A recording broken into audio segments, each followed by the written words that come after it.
За сборную России болеют по всей стране. Поддерживать свою команду решили в самой западной территории страны, через которую уже проехали немало болельщиков. В Калининградской области решили увековечить любимый футбольный талисман этого мундиаля. Там в виде целых 37 метров волка-забиваки возвели опору линий электропередач.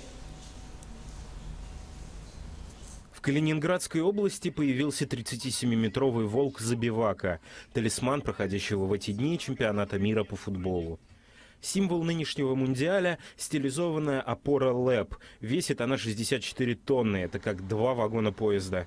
При этом монтаж занял всего месяц. Собирали забиваку как конструктор, использовав 2000 деталей.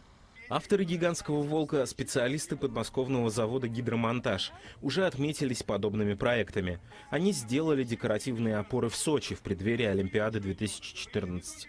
Создатели особо подчеркивают, в Калининградской области появился не просто арт-объект. Это реально действующая линия, это действующая опора, это линия электропередач, которая обеспечивает западную территорию Калининградской области, всех жителей электрической энергией и мощностью.